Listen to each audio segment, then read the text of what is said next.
नमस्कार, आदाब। मैं अनूप सोनी क्राइम पेट्रोल सतर्क के ब्लैक हेडलाइंस अध्याय के आज के एपिसोड में आप सबका स्वागत करता हूं। आज हम आपको एक ऐसा केस दिखाने जा रहे हैं जिसने ना सिर्फ आम इंसान की बल्कि पुलिस की भी रातों की नींद हराम कर दी थी, जहां साजिश और जुर्म को कामयाब बनाने के लिए मुजरिम ने हर संभव कोशिश की और दरिंदगी की हर हद को पार कर दिया था।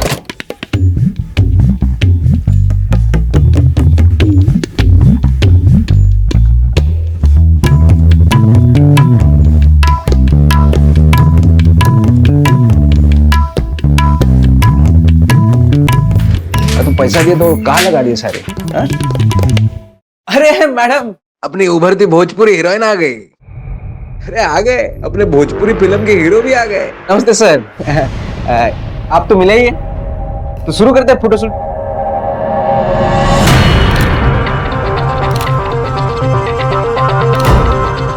ऐसा कुछ एकदम कस के पकड़ लेना आप। हाँ।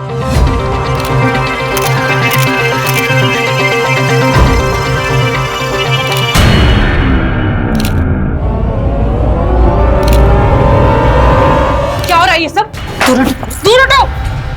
तुम यहाँ क्या कर रही हो? तू इतना जवानी फूट रहा है ना, तो जाके किसी और को ढूंढ। हमारे पति से दूर रह, वरना आंखें नोच लेंगी तेरी। अरे तुम्हारे इस बासी पति में ना हमें रत्ती भर भी इंटरेस्ट नहीं है। अमीरों की लाइन लगती है हमारे लिए, ऐसे फकीरों को तो हम देखे भी ना। और हमारी भी, अगर तुम्हारे पति की जवानी फूट रही है ना हमको देखकर, फीलिंग आ रही उसे हमें देखकर, तो उसमें हमारी नहीं तुम्हारी प्रॉब्लम है, समझी? और तुम अपनी पत्नी को जरा लगाम में रखो, वरना पिटेगी किसी दिन हमसे। अरे मैडम, अब पड़ गई कलेजे में ठंडक ना। हमको बदनाम करने का कोनो मौका छोड़ना मत तुम। शादी क्या कर लिया, जीना हराम कर दिया तुम हमारा।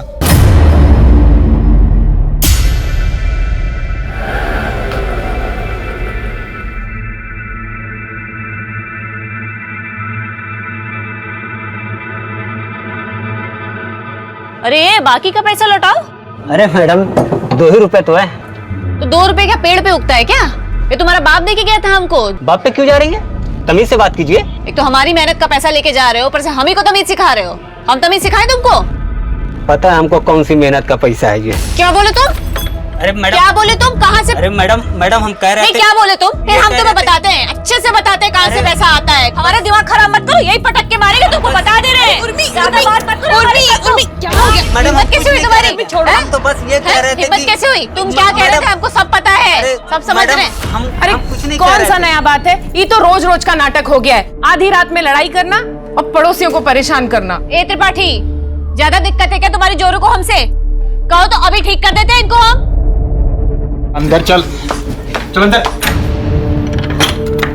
घर आने में इतना देरी कैसे हुआ? कहाँ थी तू अब तक? पापा काहे हमसे रोज रोज एक ही सवाल पूछते रहते हैं आप? मालूम तो है ना आपको कि काम की वजह से लेट होता है हमको। ये रखिए और अपना चश्मा बनवा लीजिएगा, वरना कल फिर उल्टा अखबार पढ़ते दिखेंगे आप।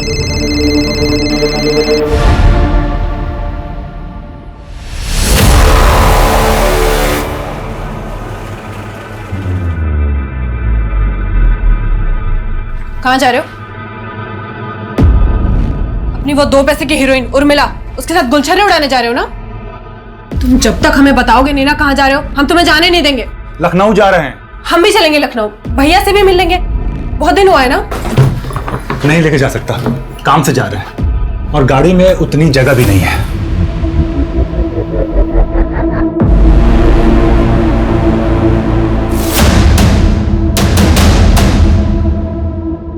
प्रणाम सर, कैसे है? बैठिए सर। बैठ गए?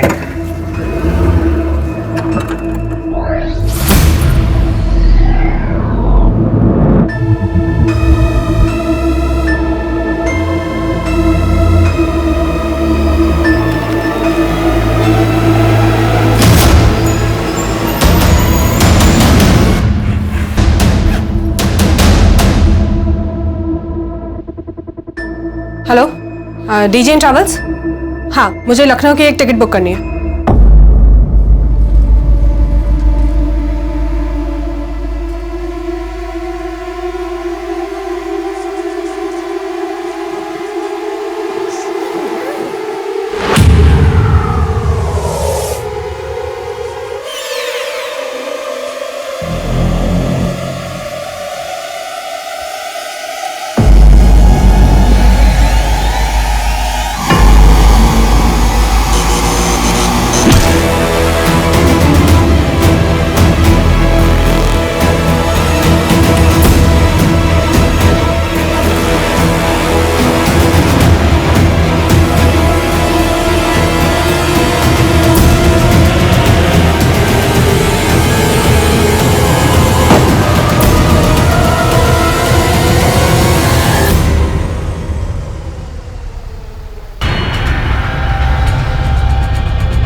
मैडम ये हमारी पत्नी है, इसका नाम सुप्रिया है।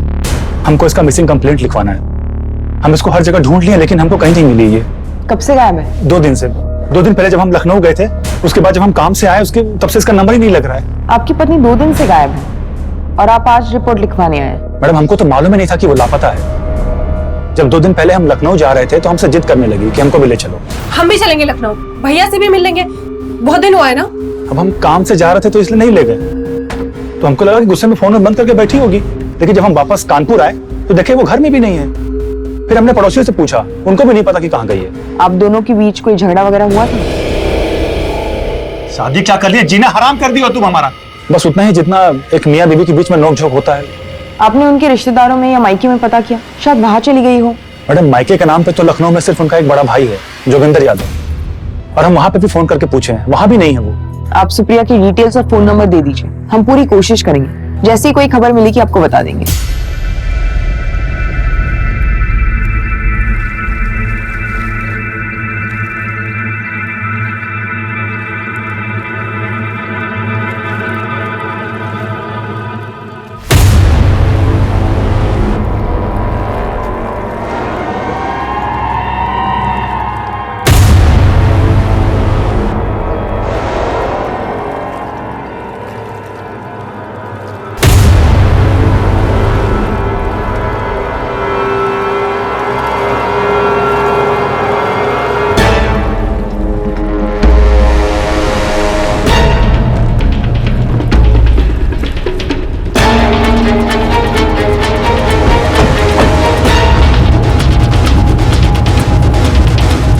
चलो ऑटो ऐसे हटो।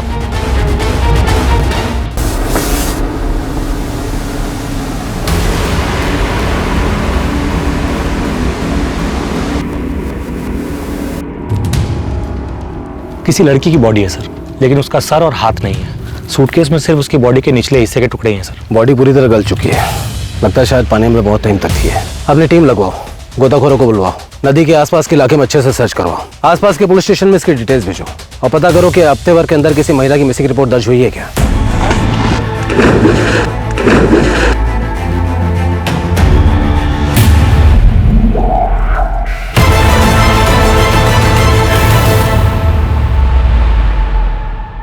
योगी भैया को नमस्कार। तुम यहाँ का लेने आए हुए? लेने नहीं, बताने आए। आपकी बहन सुप्रिया कल दिन से गायब है। आपके जीजा रंजन ने उसकी मिसिंग कंप्लेंट कानपुर के थाने में लिखवाई है। क्या बकवास है ये? अरे ऐसे कैसे गायब हो गई? लड़की है कोई चाबी का गुच्छा थोड़ी है जो खो गई है। और ऐसी बात की तो उसके नालायक पति ने हमें बताया ही नहीं। हमारी बहन सुप्रिया को कुछ हुआ तो नहीं है? अभी कुछ बोल नहीं सकते भैया जी, पर परवर गया तेल लेने। हमारी बहन को ढूंढो, अगर उसको कुछ हुआ ना तो जीना हराम कर देंगे साला सबका। सर सूटकेस पर कोई फिंगरप्रिंट्स नहीं है, शायद पानी में रहने की वजह से धुल चुके हैं। पोस्टमार्टम रिपोर्ट का क्या हुआ? सर मैंने पता किया था, डिटेल पोस्टमार्टम रिपोर्ट आने में तो टाइम लगेगा, लेकिन अभी के लिए उन्होंने ये कंफर्म किया है कि मरने वाली लड़की की उम्र 23 से 28 के बीच की है।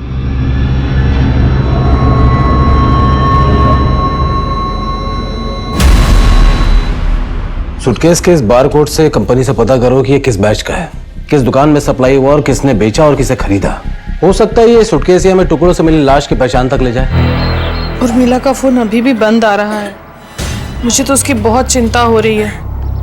पता नहीं कहाँ होगी, कैसी होगी। अरे लगता है आजकल आपकी हीरोइन बिटिया घर पर नहीं है। मतलब आजकल आधी रात में कोई चीख चिल्लाहट की आवाज नहीं सुनाई दे रही। क्या बेकार की बात कर रही हो तुम? कुछ भी बोले जा रही हो, चलो घर। अरे चलो कुछ भी हो, हमें क्या करना है ना।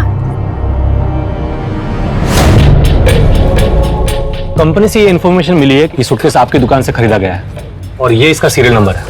जरा देख के बताइए कि सूटकेस किसने खरीदा। 1 मिनट सर, चेक करता हूँ। ये सूटकेस हम नहीं बेचा है और ये देखिए 4 सूटकेस का सेट है। दुकान में सीसीटीवी कैमरा है? नहीं सर, सीसीटीवी तो नहीं है। जिसने ये सूटकेस खरीदा था उसकी शक्ल या हुलिया कैसा दिखता था, कुछ याद है? ऐसे तो याद नहीं है सर, अब दुकान में कितने सारे कस्टमर आते हैं सर। हाँ लेकिन हमारे रिकॉर्ड से पता चलता है कि किसी उर्मिला सिंह परिहार के क्रेडिट कार्ड से पेमेंट हुआ है सर।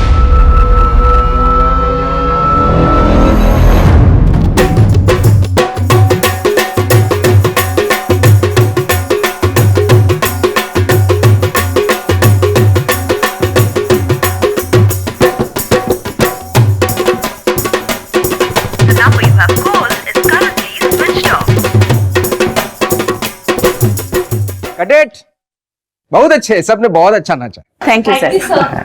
अब तुम दोनों इनको जरा बाहर लेके जाओ और इनका नंबर और नाम वगैरह ले लो। डांस तो तुम बहुत अच्छा करती हो। अब थोड़ा अंदर कमरे में ऑडिशन भी ले लें, एक्टिंग का भी देख लेते। जी सर। वाह वाह वाह वाह, क्या बात है, क्या बात है। बड़ी भोजपुरी हीरोइन बनने के सारे गुण है तुम में। सोशल मीडिया पर उर्मिला सिंह परिहार के नाम पर 200 अकाउंट है। जब हमने सारे के सारे पोस्ट चेक किए तो एक पोस्ट में हमें यह मिला sir.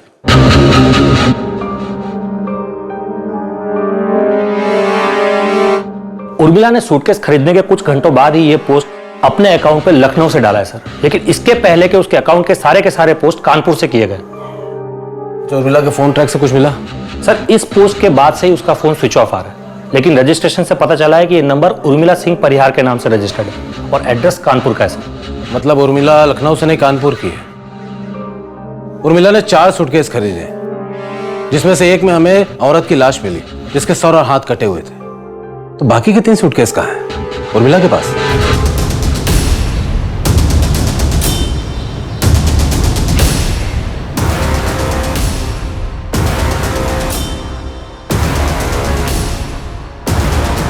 The number you have called is currently switched off.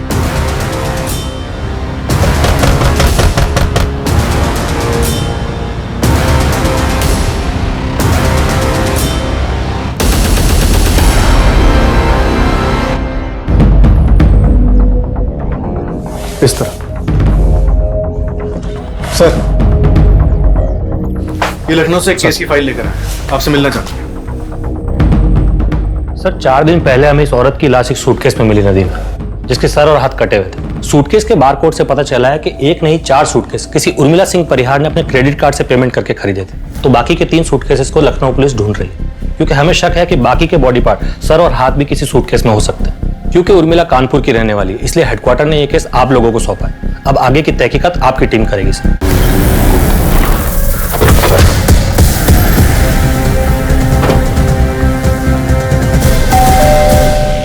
Ji sir, ये उर्मिला का ही घर है, बेटी है वो हमारी, यही रहती है।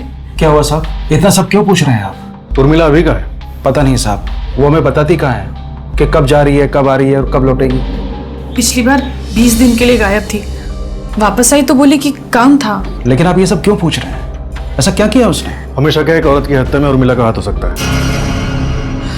नहीं सर, वो ऐसा नहीं कर सकती।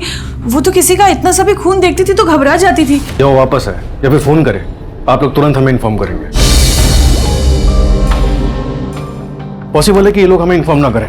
माँ बाप है ना, अपनी बेटी को बचाने की कोशिश करेंगे, बिना ये सोचे हुए कि इस बात से उसी को नुकसान होगा। एक काम करो, एक कांस्टेबल यहाँ तैनात करो सिविल ड्रेस में, 24 घंटा यहीं पर नजर रखो। तुम पगला गए क्या यार? 36 बार फोन किए दिन में हमको। पगला तो जाएंगे ना सर, ये उर्मिला की वजह से हमारी फिल्म अटक गई है, उपचार तो सोचना ही होगा। हम एक नई लड़की देखे, हीरोइन बनने के लिए कुछ भी कर सकती है, कुछ भी मतलब कुछ भी। वही होगी, आते हैं। अरे रितु, आओ आओ, तुम्हारी राह देख रहे थे। Good evening sir. ये रंजन सर, आप जानती होंगी। हाँ हाँ, हम तो जानते हैं इनको, हम तो बहुत बड़े फैन हैं इनके। बाकी 3 सूटकेसेस का कुछ पता चला? नहीं सर। बोले थे हम तुमको, पर तुम हमारी बात मानती कहाँ हो? हीरोइन बनाने चली थी अपनी बिटिया को, बना ली हीरोइन। किसी के सामने मुंह दिखाने लायक नहीं छोड़ा है उसने हमको। थोड़ा तो शर्म कीजिए। अरे ये सब उसने हम लोगों के लिए किया। अरे हम ही खा गए अपनी बिटिया को और अब आप उसे गाली दे रहे, ये नहीं सोच रहे कि वो कहाँ होगी, किस हाल में होगी। कुछ समझ में आ रहा है तुमको? हत्या के मामले में पुलिस खोज रही है उसको। और एक बात बता देते हैं, अब अगर वो इस घर में आई ना तो सीधा पुलिस को दे देंगे, समझे?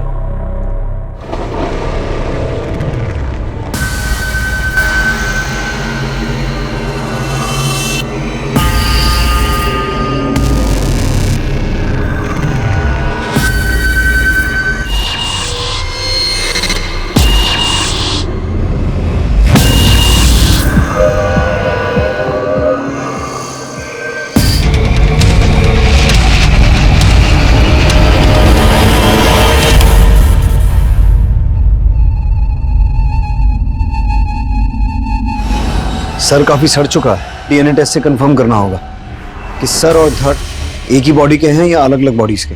कहीं ऐसा तो नहीं कि सर किसी और का हो और धड़ किसी और का। मर्डर एक नहीं बल्कि दो हुए हों। हाँ सरोज। सर, उर्मिला के क्रेडिट कार्ड डिटेल्स के मुताबिक उसका क्रेडिट कार्ड लास्ट लखनऊ में यूज हुआ था एक होटल बुक करने के लिए। लाश के दोनों हिस्से एक ही औरत के हैं या नहीं, ये जानने के लिए डीएनए की जांच का सहारा लिया जा रहा था। और सूटकेस में मिले सर की शिनाख्त के लिए उर्मिला के माता पिता का डीएनए और बॉडी का डीएनए मैचिंग के लिए लिया गया। पुलिस के सामने अब सवाल यह था कि क्या लाश का दूसरा हिस्सा सुप्रिया तिवारी का था, और अगर नहीं था तो फिर सुप्रिया कहां थी और क्यों अब तक पुलिस को उसका कोई सुराग नहीं मिला था।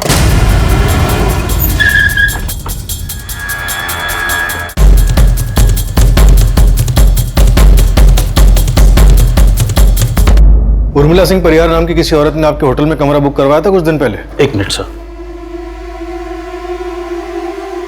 Yes sir. आपके होटल में सीसीटीवी कैमरा नहीं है? जी है सर, पर अभी थोड़ा खराब है। उर्मिला अकेली आई थी या उसके साथ कोई था? सर अकेली थी। Welcome ma'am. Name please. और थोड़ी देर बाद उनका एक असिस्टेंट आया कुछ पार्सल लेकर। Welcome sir. Thank you. हम उर्मिला सिंह परिहार के असिस्टेंट हैं। और उसके कुछ देर बाद उर्मिला जी भी आई। उन्होंने कहा कि हमारा असिस्टेंट ऊपर है, वो सारे सूटकेस नीचे रख जाएगा और एक आदमी आएगा, वो सारे सूटकेस आप उसे दे दीजिएगा। और उसके बाद वो जो गई वो वापस ही नहीं आई। कितने सूटकेस थे? सर उस दिन मैं थोड़ा बिजी था तो ठीक से देखा नहीं, तो बता नहीं सकता। उनका जो असिस्टेंट आया था उनके लिए पार्सल लेकर, उसका नाम पता नोट किया था? नहीं सर। और उसके बाद जो आदमी सूटकेस लेने आया था उसका नाम पता लिया या उसे भी ऐसे ही जाने दिया? नहीं सर, उसकी डिटेल्स है।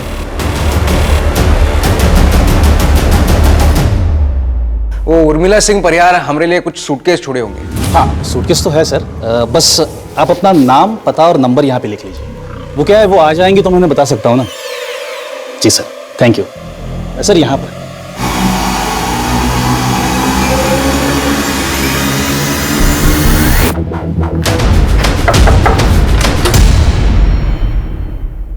धर्मेश। हाँ अंदर आ जाए। सर सुनिए तो सही। सर क्या हुआ वो तो बताइए। क्या काम करता है तू? डायरेक्टर है सर, भोजपुरी फिल्म बनाते हैं। उर्मिला परिहार को जानता है तू? हाँ, एक्ट्रेस है। तो क्या हुआ कहाँ? 18 तारीख को तू लखनऊ में था? हाँ। होटल शालीमार से तूने उर्मिला के सूटकेस उठाए थे? हाँ। कितने सूटकेस थे? 2 ही होंगे। होंगे मतलब? तूने सूटकेस उठाए और तुझे नहीं पता कितने थे? सिर्फ दिन भर के थके हुए थे, थोड़ी लगा ली थी तो ठीक से याद नहीं है। और वो तो हमारे फिल्म के प्रोड्यूसर पांडे जी बोले उसने गए थे हम सूटकेस उठाने। फिर वो होटल से सूटकेस उठाकर हम सीधे कानपुर आ गए। तब से हम पांडे जी को फोन कर रहे हैं, उनका फोन ही नहीं लग रहा। और तब से ये देखो, ये सूटकेस यहीं पर पड़े हुए हैं।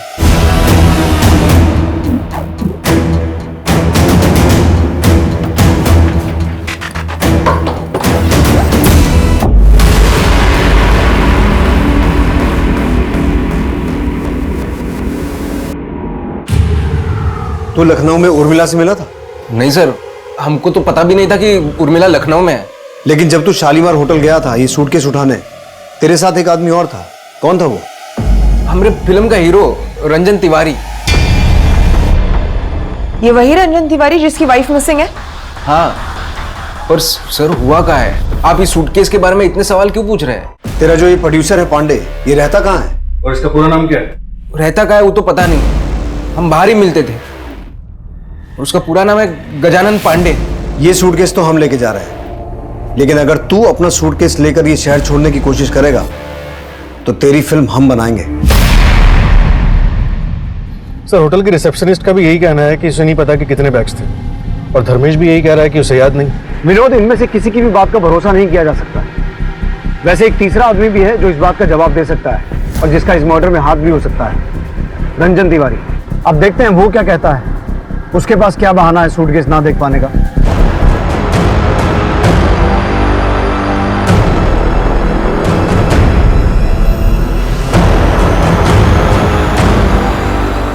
अब डीएनए रिपोर्ट के मुताबिक उन दोनों सूटकेसेस में मिले लाश के टुकड़े एक ही औरत के हैं। इसका मतलब है वो लाश उर्मिला की ही थी। विनोद, उस प्रोड्यूसर पांडे का कुछ पता चला? सर भोजपुरी फिल्म इंडस्ट्री के जितने भी छोटे बड़े प्रोड्यूसर्स हैं सबका पता किया, लेकिन ये गजानन पांडे नाम का कोई प्रोड्यूसर है ही नहीं। मिल गई फुर्सत तुमको, अब लेकर आ रहे हो चाय? Sorry sir. सर हाँ, अब सुप्रिया का पता चल गया? सुप्रिया तो नहीं मिली, लेकिन कुछ और मिला है जिसके बारे में तुमसे बात करनी है। हाँ बोलिए। तुम 18 तारीख को लखनऊ में थे? हाँ लखनऊ में थे। और होटल शालीमार भी गए थे सूटकेस लेने? हाँ होटल भी गए थे, लेकिन सर हम बाहर जीप में ही रुके थे। वो धर्मेश गया था अंदर सूटकेस लेने के लिए।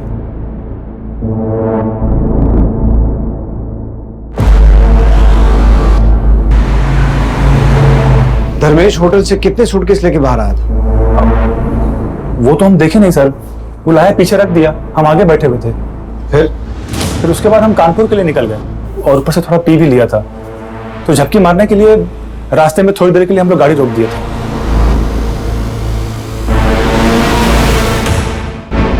तो तुम्हें नहीं पता कि कितने सूटकेस थे? नहीं सर, बताया तो वो धर्मेश लेकर के आया था। लेकिन सर आप सूटकेस के बारे में इतना क्यों पूछ रहे हैं? क्योंकि उन 4 सूटकेसेस में से एक में उर्मिला का सर और हाथ मिले हैं और दूसरे में किसी औरत का धड़, और बाकी के 2 सूटकेस धर्मेश के घर से बरामद हुए हैं। सर ये धर्मेश नहीं कुछ गड़बड़ किया होगा। सर एक नंबर का लीचड़ आदमी सर, विश्वास करने के लायक नहीं है वो। पता नहीं पांडे को उसने क्या गुत्ती पढ़ाई की वो उसको डायरेक्टर बना दिया। सर कुछ आता जाता नहीं है उसको, कुछ भी करके वो फिल्म बनाना चाहता है। उर्मिला को लेकर बहुत उछल रहा था, बोलता है हमारी खोज है। ये है रंजन तिवारी, जानती होगी, स्टार है। साथ में काम करेंगे तो बहुत सीखने मिलेगा। आप घबराइए मत, हम सिखा देंगे सब इनको। क्या सिखा देंगे? एक्टिंग हम सिखा देंगे आपको। सर कुछ तो बात थी उसमें, एक फिल्म नहीं की थी लेकिन एटीट्यूड ऐसे फेंकते थे कि पूछो ही मत। इतने दिनों से तुम्हारी बीवी गायब है और तुम यहाँ नाच गाने में बिजी हो। सर प्लीज बुरा मत मानिएगा, लेकिन उसको ढूंढना आपका काम है।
हमने धर्मेश का बैकग्राउंड चेक किया तो पता चला उसकी क्रिमिनल हिस्ट्री है। उस पर पहले भी अटेम्प्ट टू मर्डर का चार्ज लग चुका है।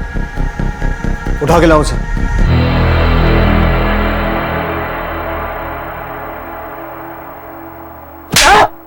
बड़ा शरीफ बन रहा था ना तू, हाँ? तेरी सारी हिस्ट्री ज्योग्राफी पता है हमें। रंजन ने सब उगल दिया है धर्मेश। झपकी मारने के बहाने तूने गाड़ी रास्ते में रोकी और 4 में से 2 सूटकेस जिनमें लाश थी वो नदी में फेंक दी। सर हमने ऐसा कुछ नहीं किया है सर। हम क्यों मरवाएंगे उर्मिला को? वो हमारी फिल्म की हीरोइन थी, हमारी फिल्म हिट करवाने वाली थी, भविष्य बनाने वाली थी हमारा। सर हम तो बोलते हैं रंजन ने मारा है उर्मिला को। उर्मिला ने सबके सामने उसकी बहुत बेइज्जती की थी। रंजन और उसकी बीवी सुप्रिया का बहुत जोर का झगड़ा हुआ था उर्मिला के साथ। इतना जवानी फूट रहा है ना, तो जाके किसी और को ढूंढ। तुम्हारे इस बासी पति में ना हमें रत्ती भर भी इंटरेस्ट नहीं है। सर रंजन का एक साला है लखनऊ में, बाहुबली टाइप गुंडा आदमी है, जोगी नाम है उसका। हमको लगता है ये जोगी के साथ मिलकर रंजन ने उर्मिला को मरवाया। हम जब लखनऊ में थे तभी जोगी के घर पे भी गया था रंजन उसे मिलने के लिए। जोगी के बारे में हम पता लगा लेंगे। तो ये बता पांडे कौन है, कहाँ मिलेगा? क्योंकि अभी तक उसके बारे में कोई सुराग नहीं मिला। ये पांडे नाम का कोई आदमी है भी या झूठ बोल रहा है? अरे सर बिल्कुल है, उन्होंने तो हमारे फिल्म में पैसा लगाया। कैसे दिए थे पैसे? कैश में दिया था सर। ब्लैक का पैसा व्हाइट करते वक्त ज्यादातर लोग फिल्म में पैसा लगाते हैं तो कैश में ही देते हैं सर, ताकि बाद में फंसे नहीं। धर्मेश कह रहा है कि रंजन अपने साले जोगी से मिलने गया था, जबकि रंजन ने हमें इस बारे में कुछ बताया नहीं। विनोद तुम जोगी से पता करोगे सच क्या है।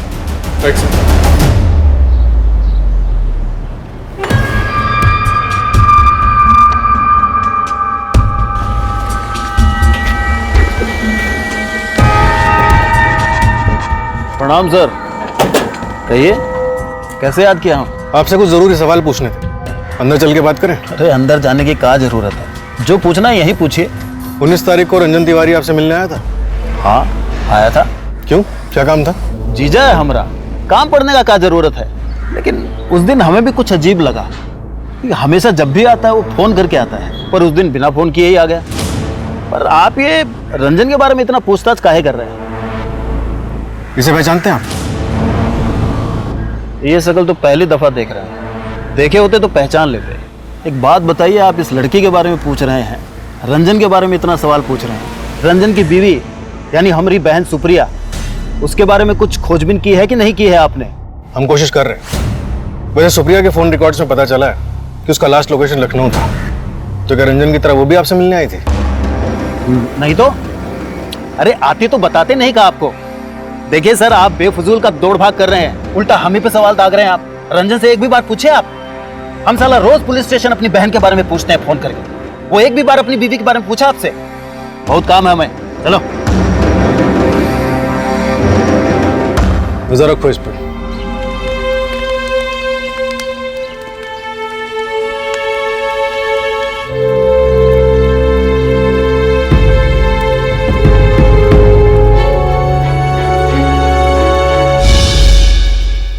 मैं फ्री होके कॉल करता हूँ। सर, मैंने उर्मिला के कॉल रिकॉर्ड्स को एक बार फिर बारीकी से चेक किया, जिसमें एक नंबर सामने आया जिससे उर्मिला के नंबर पे अक्सर कॉल्स किए गए, और कोई भी कॉल 1 मिनट से ऊपर का नहीं था। इस नंबर पे कॉल करो।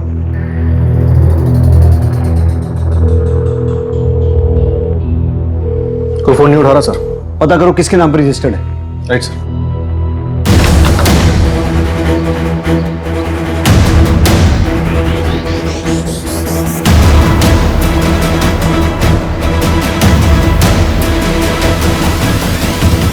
रंजन तिवारी की पत्नी सुप्रिया, जो पिछले कई दिनों से लापता थी, अब यह साफ हो चुका था कि वो लखनऊ में अपने भाई जोगिंदर यादव उर्फ जोगी भैया के घर पर सही सलामत है। तो क्या सुप्रिया और जोगी ने सुप्रिया के लापता होने का झूठा नाटक किया था?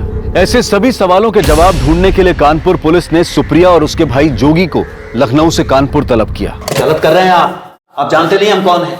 बेवजह अपना और हमारा समय बर्बाद कर रहे हैं आप। जानते हैं, बहुत अच्छी तरह से जानते हैं। अब हम तुम्हें बताएंगे कि हम कौन हैं और हम क्या कर सकते हैं। सर, हम सच बोल रहे हैं, हम कुछ नहीं किया उर्मिला के साथ में। हम उर्मिला की नहीं, तेरी बीवी सुप्रिया की बात कर रहे हैं। सुप्रिया? सुप्रिया मिल गई? मैं बंद करिए अपनी घटिया एक्टिंग, इतना अच्छा एक्टर नहीं है तू। सरोज, सुप्रिया? सुप्रिया कहां थे तुम? तुझे नहीं पता था ये कहां थी? सर, हमको सच में नहीं पता ये कहां थी। कहां थी तुम? तुम्हारे साले जोगी के यहाँ। अरे तो कम से कम बता तो देती कि तुम लखनऊ जा रही हो। लखनऊ तो हम तुम्हारे साथ ही जाना चाहते थे, तुम ही बोले गाड़ी बस।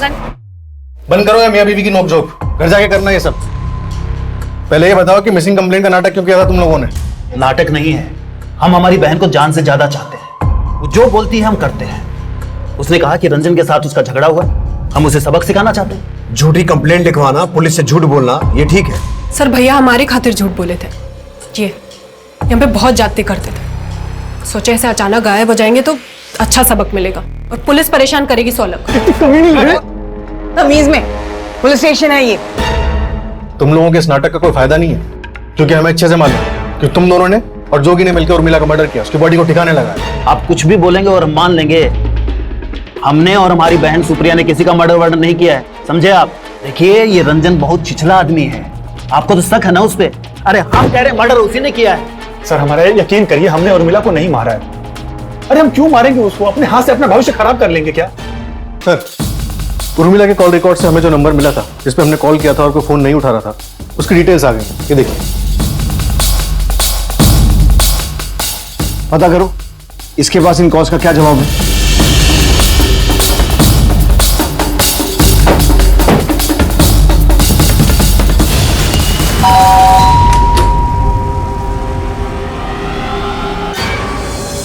सर, ऐसा तो कुछ याद नहीं है हमें। उर्मिला हमारी पड़ोसी थी, तो कभी कभार फोन किए होंगे। इस कभी कभार बात होने वाले पड़ोसी को तो रात में 1 बजे फोन करेगा? सच सच बोल दे, ये तो बहुत बुरा फंसेगा तू। सर, उर्मिला और हम एक दूसरे से प्यार करते थे, और उर्मिला, तुमको समझना होगा, हमारे बाबा कभी नहीं मानेंगे।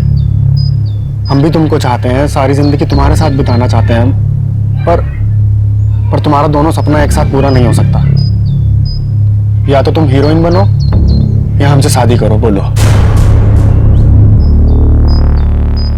सर, वो हीरोइन बनने के सपने को चुनी और हमारे बाबा ने हमारी शादी सुमन से करवा दी।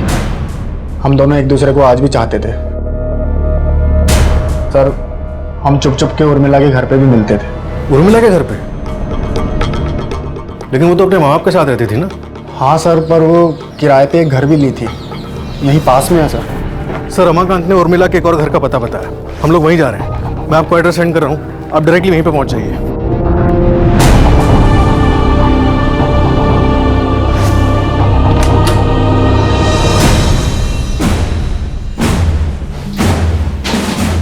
सर, उर्मिला और हम यहीं मिलते थे सर। इस घर का मालिक कौन?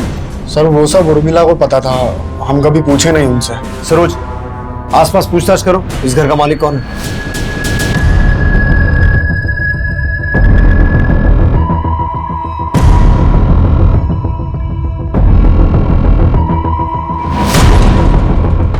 Mishra. Yes sir. Forensic team को बुलाओ। यहां बहुत कुछ हुआ है। हमारा वास्ता सिर्फ मुजरिम नहीं, बहुत शातिर मुजरिम से पड़ा है। जी मैडम। बता सकती हो इस घर का मालिक कौन है? मैडम, वो श्रीमती दमयंती शंकर। उर्मिला सिंह परिहार को घर आपने दिया था किराए पे? जी सर, हम ही दिए थे। वो घर हमारी बीवी के नाम पर है, लेकिन हम लोग वहाँ रहते नहीं हैं। अब उर्मिला वहाँ रहती थी या नहीं, ये हमें नहीं पता। बस उसका किराया टाइम से आ जाता था, इसलिए हमने कभी कोई दखलंदाजी नहीं की।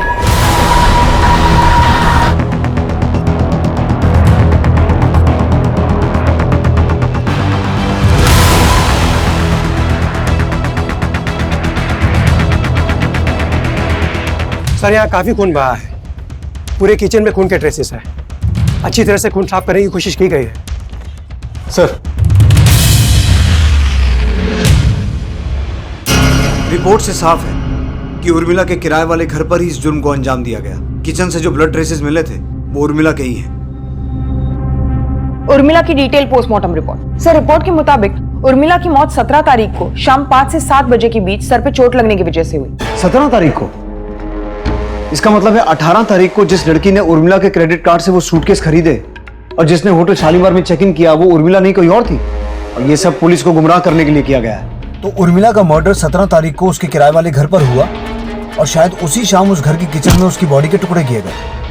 और अगले दिन 18 तारीख को किसी दूसरी लड़की ने उर्मिला के क्रेडिट कार्ड से वो सूटकेस खरीदे, होटल गई, जहां उर्मिला के बॉडी पार्ट्स को 2 अलग अलग सूटकेसेस में डाला गया और 19 तारीख को होटल से ले जाकर नदी में फेंक दिया गया। लेकिन सर, उर्मिला की टुकड़े की हुई बॉडी होटल कैसे पहुंची? शायद उर्मिला का वो असिस्टेंट जो शॉपिंग बैग्स लेकर आया था, शायद उन शॉपिंग बैग्स में उर्मिला की डेड बॉडी थी जिसे बाद में सूटकेसेस में डाला गया। रंजन और धर्मेश हो सकता है इस बात से अनजान हो, या पॉसिबल है वो दोनों ही उर्मिला की डेड बॉडी कानपुर से लखनऊ लेके गए और बाद में सूटकेस में डालकर नदी में फेंक दिया। हमें इन सभी सवालों के जवाब ढूंढने होंगे कि वो लड़की कौन थी जिसने उर्मिला के क्रेडिट कार्ड से वो सूटकेस खरीदे, बाद में होटल गई, और वो आदमी कौन था जो शॉपिंग बैग्स लेकर आया और जिसने बाद में सूटकेस रिसेप्शन पे ड्रॉप किए। सरोज, तुम उर्मिला के उस किराए वाले घर से पता करो, वहां उससे मिलने कौन कौन आता था। सर।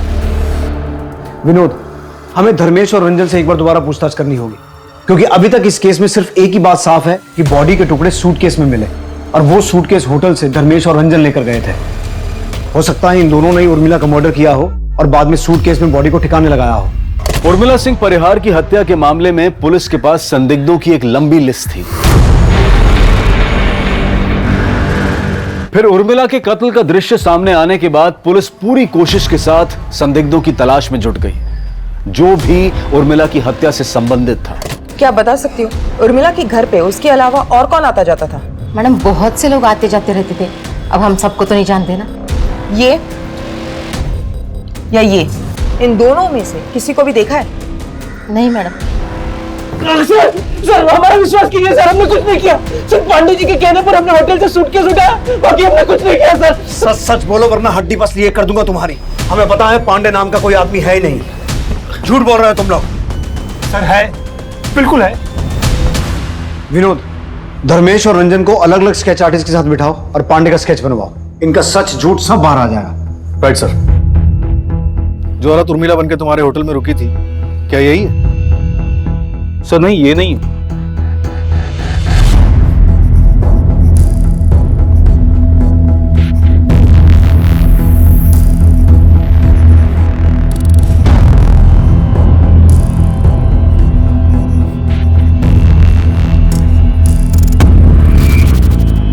हाँ मैडम, इन्हें देखे हैं, ये आते जाते रहते थे यहाँ पे। इसके अलावा और कोई आता था? 2 बुजुर्ग आदमी हमेशा आते थे और उनमें से एक तो अभी कुछ दिन पहले ही आके गए थे। शक्ल याद है उनकी? हुलिया बता सकती हो?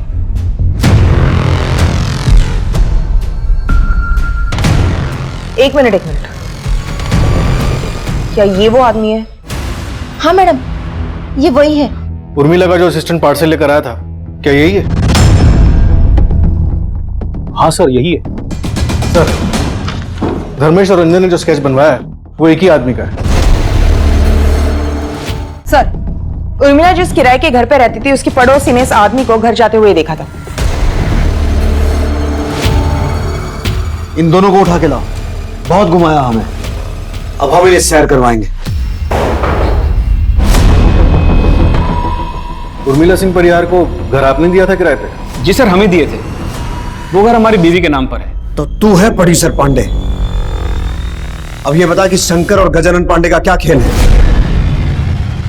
सर, हम अपनी ब्लैक मनी को वाइट करने के लिए गजानन नाम का सहारा लेते थे और इसी नाम से एक फिल्म भी प्रोड्यूस कर रहे थे और उर्मिला को उसमें हीरोइन लिया था। और खुद विलन बन गया, हीरोइन का मर्डर कर दिया। हम ऐसा क्यों करेंगे? उल्टा उर्मिला के मरने से तो हमको नुकसान हुआ। हमने कभी सोचा भी नहीं था कि तू ऐसा कर सकता है। चल, अपने इस लाचार बाप के किरदार से बाहर निकल और सच बोल। क्या सच बोले साहब? उर्मिला ने किराए पे दूसरा घर लिया हुआ है, ये बात तूने हमसे क्यों छुपाई? क्या बोलता साहब कि वो वहां पे तूने उर्मिला का मर्डर किया, उसकी बॉडी के टुकड़े किए और फिर बॉडी को लखनऊ भिजवा दिया और फिर अपने चमचों को बोलकर बॉडी को नदी में फेंकवाया? नहीं सर, हम निर्दोष हैं, हम सच कह रहे हैं। उर्मिला की बॉडी लखनऊ कैसे पहुंची वो बता, कौन लेकर गया? तू? नहीं साहब, हम नहीं थे, हम तो कहीं और। होटल की रिसेप्शनिस्ट ने तेरी तस्वीर पहचान ली है और बता दिया है कि शॉपिंग बैग्स लेकर होटल में तू ही गया था। हम उर्मिला सिंह परिहार के असिस्टेंट हैं, पार्सल देना है उनको। साहब, उर्मिला हीरोइन बनना चाहती थी। जब हमें ये पता चला तो हम बहुत गुस्सा हो गए। ये काम शरीफ लोगों को शोभा नहीं देता है साहब, पर वो हमारी सुनती कहाँ थी। फिर भी हमारी मजबूरी थी साहब, क्योंकि हम कुछ कमाते तो थे नहीं, घर का सारा खर्च वही चलाती थी। 17 तारीख को क्या हुआ था? उस दिन घर से निकली तो जाने हमारे दिमाग में क्या है कि हमने उसका पीछा किया साहब।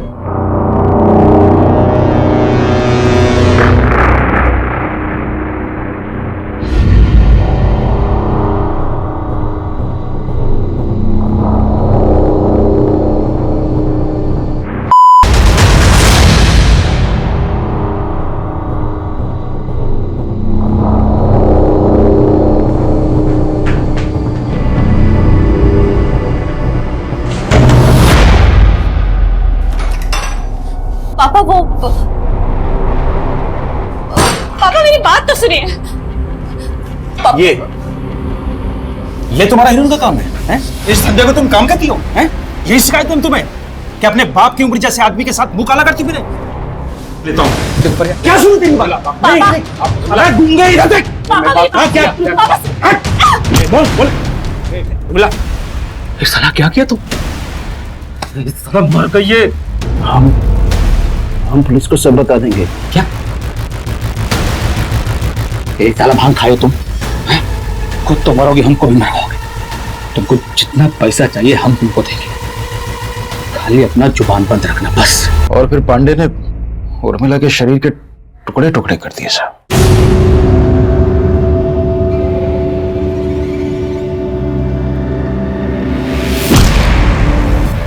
सर, हमने एक लड़की को पैसा दिया, उसको बोला कि उसका ऑडिशन है और उसे उर्मिला बनकर लखनऊ जाना है।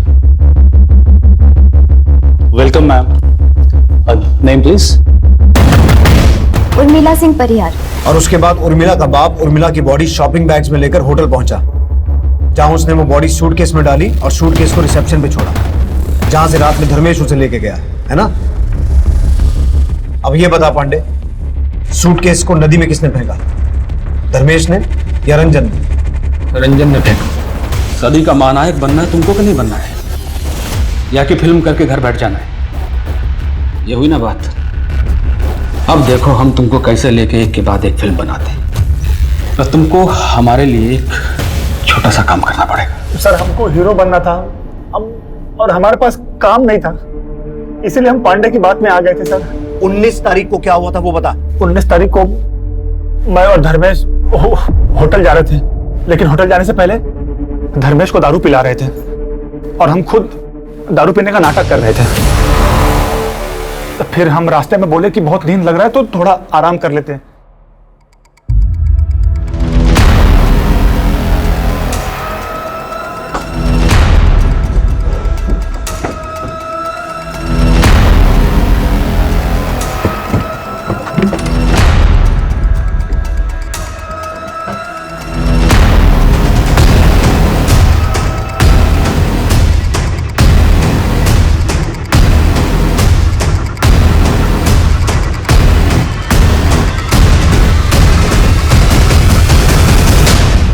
और तूने झूठ क्यों बोला कि तुझे याद नहीं था कि कितने सूटकेस थे? सर हम थके हुए थे, पिए हुए थे, धुंधला धुंधला याद था कि 4 सूटकेस थे, मगर सुबह उठकर गाड़ी में देखा तो 2 ही थे। हमने रंजन से पूछा भी तो उसने कहा हमने नहीं देखा, तो हमको लगा 2 ही होंगे। आप तो बस यही सोचते रहे कि कौन है, कहां से आई है, किसका खून है। कभी उससे प्यार करते, समझाते तो आज वो ना होता जो हुआ। उसे हमारे लिए अपने आप को बेचना नहीं पड़ता, और ना ही आप आज यहाँ होते जहां आप अपनी नफरत की वजह से पहुंच गए। उर्मिला को अपने माता पिता से कभी भी समर्थन या सही परवरिश नहीं मिल पाई। मिला तो सिर्फ धुतकार जो उसके पिता की हर नजर में देखा जा सकता था। शायद इसी वजह से उर्मिला ने वही तरीका, वही रास्ता इख्तियार किया जो उसे सही लगा, जिसमें उसके अपने सपने और घर की जिम्मेदारी को साथ लेकर चलना भी एक पहलू था। मनोज परिहार और गजानन पांडे पर आईपीसी की धारा 302 और 201 के तहत मुकदमा दर्ज किया गया है। रंजन तिवारी पर धारा 201 के तहत सबूत मिटाने के चार्जेस लगाए गए हैं। सभी मुजरिम इस वक्त सलाखों के पीछे हैं और चार्जशीट कोर्ट में फाइल की जा चुकी है। देखते हैं हमारे आज के एपिसोड की दूसरी कहानी। हम वही बोल रहे हैं जो हमारे पुरखे कह गए थे, रोटी और बेटी का व्यवहार हमेशा बराबर वालों में होता। ये दूसरी जात वाले इस मनीराम से पूछिए अम्मा जी, इसका बेटा कहाँ है? अरे हमें नहीं पता हमारा बेटा कहाँ है। अम्मा जी, कसूर सिर्फ हमारे बेटे का नहीं है, इसकी बेटी का भी है। अपनी मर्जी से भागी है उसके साथ, उसको भी सजा मिलनी चाहिए। देखो क्या बोल रहा है, हमारी बेटी को सजा मिलनी चाहिए। कसूर सिर्फ हमारा है क्या?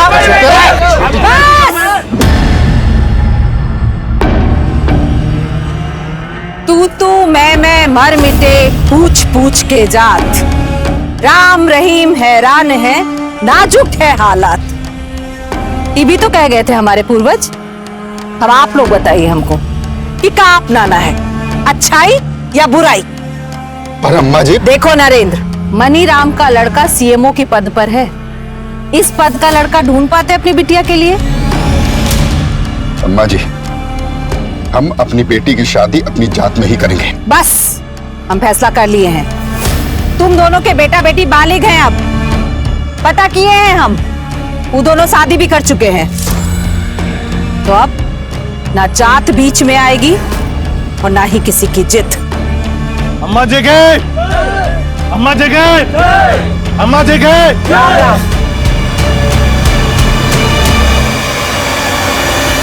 When the going gets tough, the tough get going. कोशिश करने वाले की कभी हार नहीं होती। हमारी दादी की तरह हमारी मम्मी ने भी साबित कर दिखाया है। ये रही हमारी मम्मी। हर मम्मी गांव की सभी औरतों के साथ मिलकर गृह उद्योग चला रही है। मम्मी कुछ तो बोलिए। हम क्या बोले? अरे अपने काम के बारे में बताइए। तू ही बोल। देखिए, कामयाब इंसान तो वही होता है जो बोलने में नहीं करने में विश्वास रखता। विवेक, तो ये है मेरा कजिन विवेक। विवेक हाय बोलो मेरे दोस्तों। नहीं मेघना दीदी, मुझे सब नहीं करना। अरे तो ये है मेरे दद्दू। इनके आयुर्वेदिक नुस्खे बहुत मशहूर है, वर्ल्ड फेमस, और इनका तकिया कला माइंड ब्लोइंग। ओके गाइस, तो अब हमारे दादी, चाचा और पापा आ गए। लेकिन इन सब से मैं आपको फिर कभी मिलाऊं। वो विधायक है तो हम भी तो सरपंच है गांव के, मनमानी नहीं सहेंगे उसकी। तो पावर में समझौता कर लीजिए आप उससे। समझौता? हमने कभी अपने उसूलों से समझौता नहीं किया है। फोन लगाओ उसके पीए को, बोलो अम्मा जी मिलना चाहती हैं। गाड़ा ही झंडे बाबूजी, सिर्फ पंचायत में ही नहीं, क्षेत्रीय राजनीति में भी झंडे गाड़ने के लिए तैयार है माँ। अरे वाह, मतलब गांव का नहीं पूरे कस्बे का भाग्य बदलने वाली है दादी। माँ, विधायक जी से कल की मीटिंग फिक्स हो गई है। ठीक है, कल चलते हैं। सॉरी, बहुत ज्यादा इंतजार करना पड़ा आप लोगों को। बताइए क्या सेवा करें आप लोगों की? सेवा सेवा कहते बहुत हैं आप, पर सेवा करते नहीं है। 3 साल हो गया पानी का पाइप बिछे हुए, पर नलों में अभी तक पानी नहीं है बिश्नोई जी। वो तो तभी आएगा जब जिले में पानी की टंकी बन जाएगी। लेकिन इसका जो बजट था ना, तो पाइपलाइन बिछाने में ही खर्च हो गया। अब ऊपर से फंड आएगा तो। पर नीचे से तो बहुत आए हैं आपके पास। पाइपलाइन बिछाने में जितना पैसा ठेकेदारों को बांटा गया है, उसका आधा तो आप ही के पास आ गया। जबान संभाल के बात कर सरपंच, वरना न ये सर रहेगा और न पंच की अकड़। अकड़ तो अब तुम्हारी टूटेगी बिश्नोई। घर घर पानी की स्कीम में जो घोटाला किया हो ना, सब मीडिया के सामने लाएंगे। कुर्सी बचाना मुश्किल हो जाएगा तुम्हारा।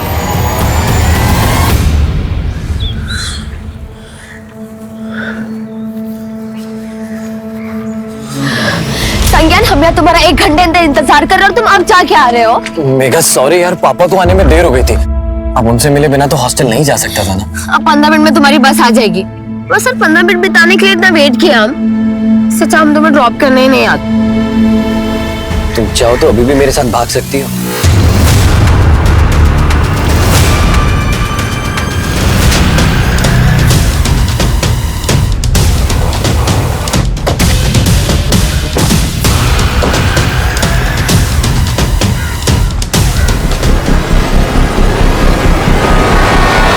माँ हमेशा गले में सोने की चैन, हाथों में सोने के कंगन, हीरे और सोने की अंगूठियां पहनती थी।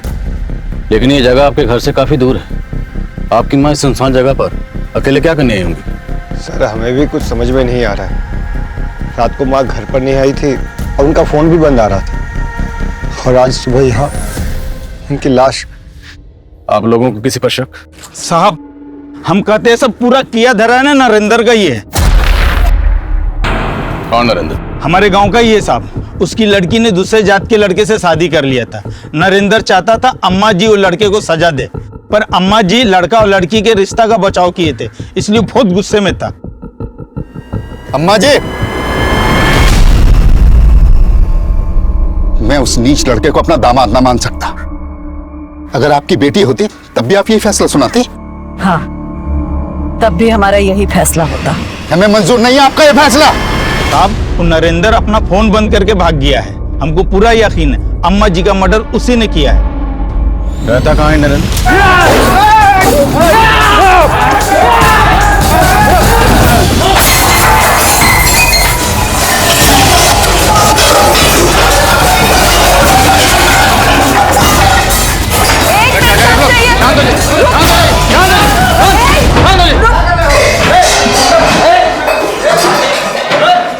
क्यों तोड़फोड़ कर रहे हैं आप लोग? साहब उस कमीने नरेंद्र ने हमारी अम्मा जी की हत्या की है और आज हमारे हाथ आने से पहले ही भाग गया। अगर हमारे हाथ आ जाता तो हम मुझे यही काट देते। एक मिनट, जब वो घर पे है ही नहीं तो तोड़फोड़ करके क्या फायदा होगा? तो सर लाई ना उसे हमारे सामने, हम उसे जिंदा नहीं छोड़ेंगे। भाभी हमने चारों तरफ पता किया, लेकिन मेघा का कहीं कुछ पता नहीं चल रहा। पर वो ऐसी तो गायब नहीं हो सकती ना शमशेर भैया, जरूर उसके साथ कुछ हुआ है।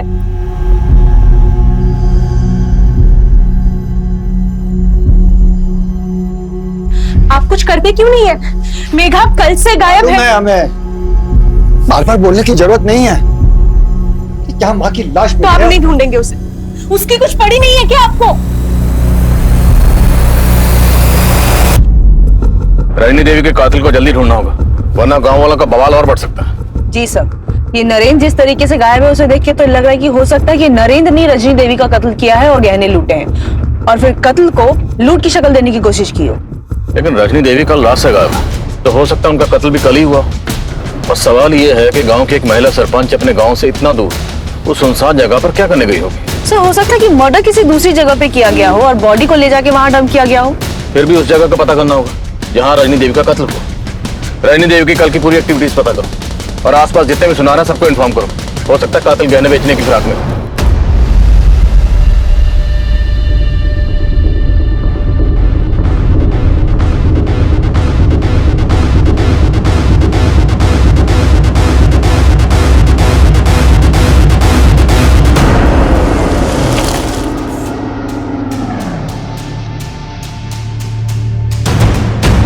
शहर क्या गई, यहाँ इतना बड़ा कांड हो गया, इतनी बड़ी बात हो गई, तुमने हमें बताना जरूरी नहीं समझा, खबर तक नहीं दी हमें। और तू हरामखोर, तू कहा था कांड हुआ? वो बाजी अम्मा जी ने हमें दोपहर में ही काम के लिए तहसील भेज दिया था। तू तहसील में था तो कौन सी कचहरी लगाने गई थी? तू बता दी क्या, तुझे उसके बारे में सब पता रहता ना, अब बोलेगा अभी।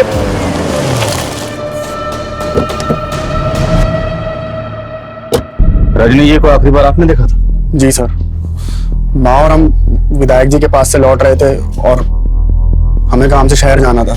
माँ के कहने पर हमने शाम को उनको गांव के पास छोड़ दिए थे सर। और माँ को शाम में टहलने की आदत थी तो हमें लगा कि टहलते टहलते वो घर पहुंच जाएंगे। उसके बाद रजनी जी घर आई नहीं? उस वक्त घर पे कौन था? सर कोई नहीं था यहाँ और हम अपनी बीवी के साथ उसके मायके गए हुए थे। देर रात पहुंचे तो माँ नहीं थी, तभी से हम उनको खोज रहे थे।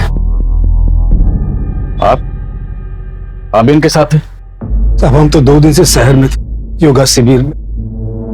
खबर मिलते ही फौरन लौट आए। पता नहीं सब कैसे हो गया। तो आदित्य ने रजनी देवी को गांव के बाहर ड्रॉप किया था। हो सकता है किलर ने वहां उन्हें अकेले देख उनको टारगेट किया। लेकिन ये बात उनके बेटे ने मैं पहले नहीं बताई। ऐसा लग रहा है जैसे सब कुछ सोच समझ के बोल रहे हैं। पता करो रजनी देवी के मर्डर की वजह कहीं कोई घरेलू झगड़ा तो नहीं, और नरेंद्र को ढूंढने पर जोर दो। ठीक है सर।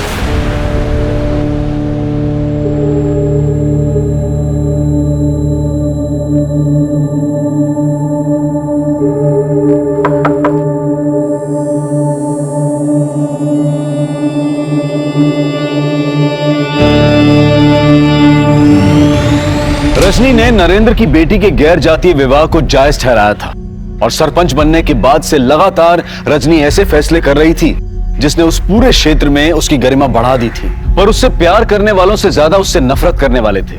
लेकिन सवाल यह भी था कि रजनी की पोती मेघा और उसका दोस्त संज्ञान जिस क्रूरता का शिकार हुए थे, क्या रजनी की हत्या से उसका कोई लेना देना था? आखिर क्या वजह थी कि रजनी के परिवार ने पुलिस को यह नहीं बताया था कि मेघा भी लापता है? पुलिस को रजनी के परिवार पर भी शक हो रहा था और उनका खबरी नेटवर्क रजनी और उसके परिवार से जुड़ी हर जानकारी को इकट्ठा कर रहा था।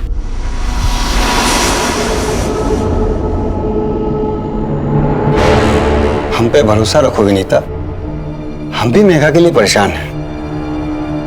पुलिस को इस मामले से दूर रखना पड़ेगा, इसी में मेघा की भलाई है।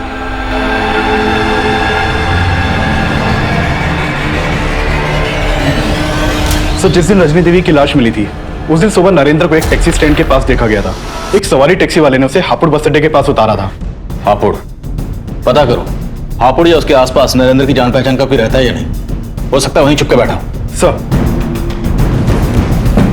सर आपका अंदाजा बिल्कुल सही है। ये मर्डर फैमिली के इंटरनल मैटर से जुड़ा हो सकता है। मैटर क्या? सर आदित्य बहुत पहुंची हुई चीज है। ये आदित्य बहुत सारी शराब की भट्टियों में साइलेंट पार्टनर था और रजनी देवी ने ऐसी बहुत सारी भट्टियों को बंद भी करवाया। तो क्या बेटे के गैर कानूनी धंधों में माँ के उसूल आड़े रहे थे? सर वैसे आदित्य का सगा रिश्ता नहीं था रजनी देवी से। रजनी देवी उदित और आदित्य की सौतेली माँ थी। दरअसल उदित और आदित्य के पिता की शादी रजनी देवी की बड़ी बहन से हुई थी, लेकिन आदित्य के जन्म के बाद उनकी मौत हो गई और उसके बाद रजनी देवी के पिता ने उनकी शादी विश्वनाथ से करवा दी।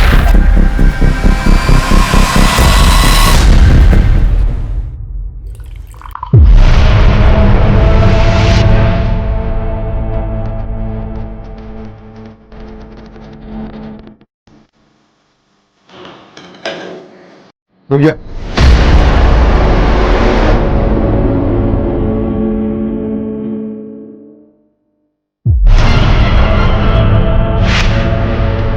चल चाट इसको। क्या पता तुमने कुछ मिला दिया हो उसमें। चाट भाजी मैं समझा जबान बोलने के लिए नहीं, चाटने के लिए निकाल। चल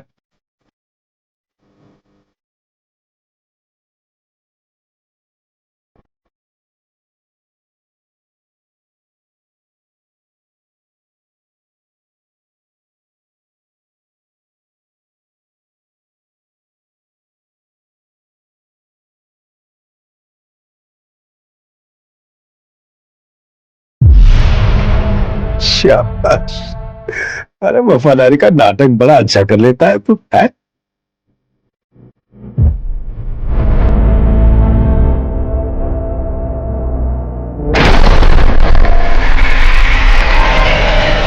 हम गलत काम करते थे, इसका क्या प्रूफ है आपके पास?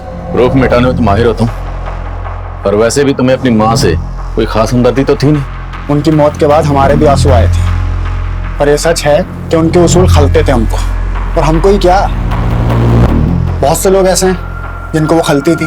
किसकी बात कर रहे हो? अब हम जिनकी बात कर रहे हैं उनको यहाँ बिठा नहीं पाएंगे।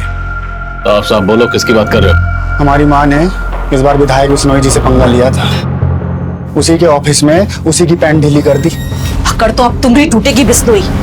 घर घर पानी के स्कीम में जो घोटाला की हो ना, सब मीडिया के सामने लाएंगे। कुर्सी बचाना मुश्किल हो जाएगा तुम्हारा। तू मेरी कुर्सी हिलाएगी?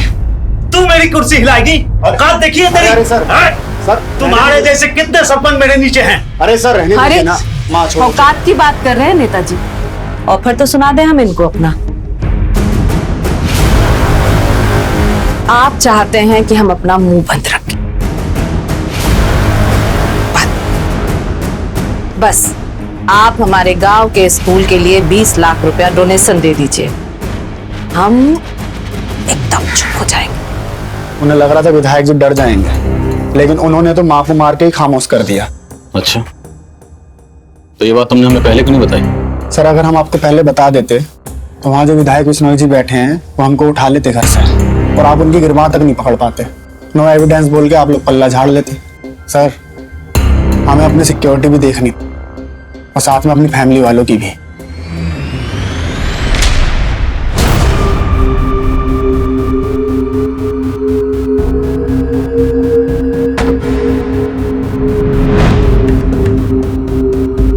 The number you have called is currently switched off. Please dial after some time.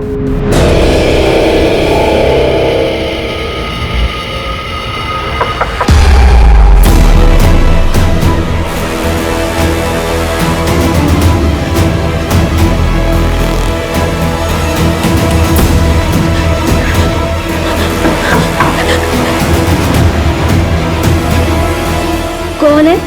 Room service madam.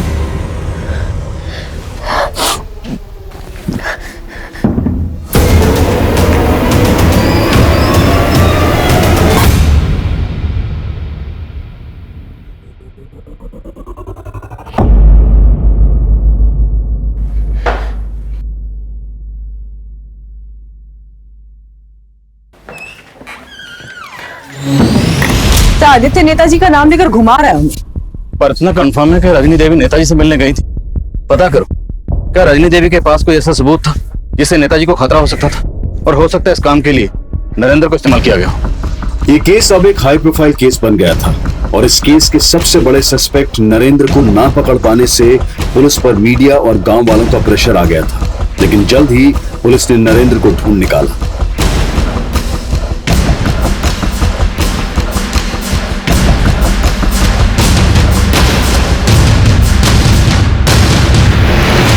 Madam हम मानते हैं मामा जी के फैसले से गुस्सा थे, लेकिन हमने कुछ नहीं किया। अच्छा, कुछ नहीं किया तो फिर हमें देख के भागा क्यों? मैडम भागते नहीं तो गांव वाले हमें जिंदा नहीं छोड़ते। और अब हम तुझे नहीं छोड़ने वाले। बता रजनी देवी के गहने का छुपाए तूने? मैडम हमने कुछ नहीं किया। शर्मा, कूट इसको।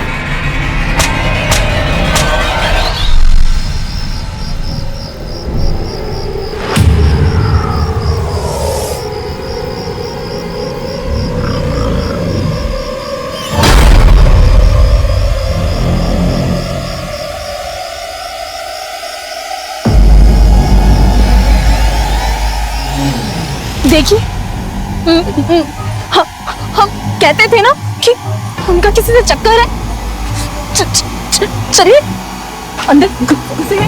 दरवाजा खोलिए, दरवाजा खोलिए। क्या हुआ भाई साहब? कहा हुआ सीमा? ये बोल रही है स्वीटी के साथ चक्कर चल रहा है आपका? मेरे बीवी हमारे बता रहे हैं आप। भाई साहब, इसमें इनका दोष नहीं है। हम आपको बता रहे हैं ना, ये हमारी बीवी हम पे सख्त न्यायादा करती है। तुम झूठ मत बोलो।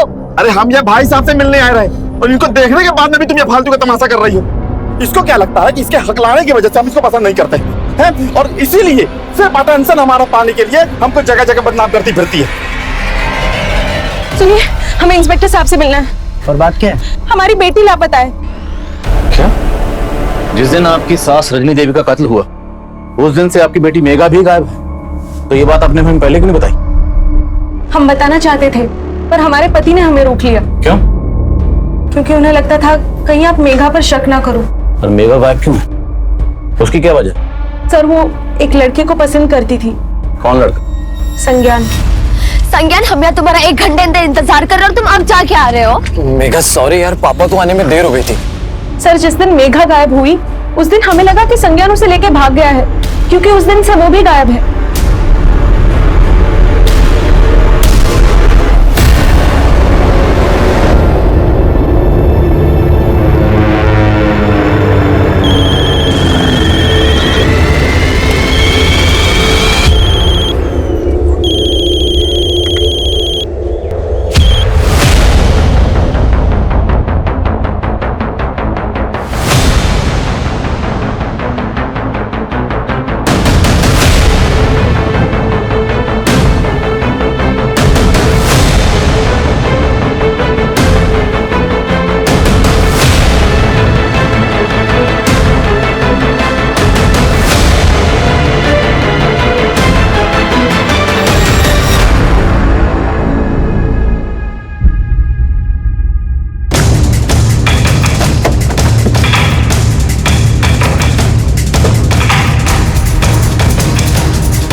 संज्ञान जया कुमारी मेडिकल कॉलेज से पढ़ाई कर रहा है।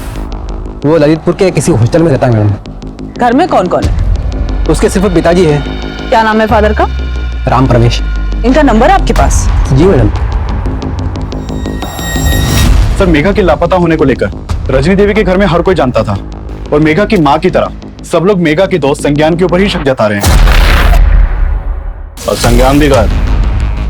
अब इस केस की कई परतें खुल रही हैं। सर, एक अजीब सी बात है, इतना सब कुछ होने के बावजूद रजनी देवी के पति विश्वनाथ, उसे कोई फर्क ही नहीं पड़ रहा है। अपने दोस्तों यारों के साथ रोजाना उसके ड्रिंकिंग सेशन चल रहे हैं। और जिस दिन रजनी देवी का कत्ल हुआ उस दिन वो यहाँ था भी नहीं। कहीं ये सारा प्लान विश्वनाथ का तो नहीं?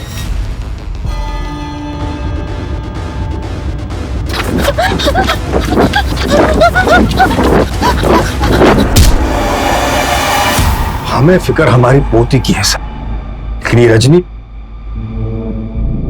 यही वजह है सबकी कि आज मेघा हमसे दूर है। आखिर क्या वजह जो आप अपनी मरी हुई बीवी को इतना कोस रहे हैं? उसे कोसने की हजारों वजह है हमारे पास। तब तो उसे मारने की भी कोई ना कोई वजह जरूर होगी आपके पास।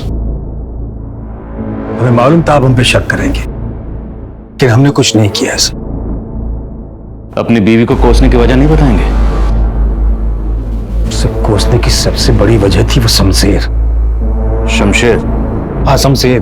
हमसे ज्यादा उसे पसंद करती थी। कहती थी कि हम उसकी नहीं, उसके बाप की पसंद थे।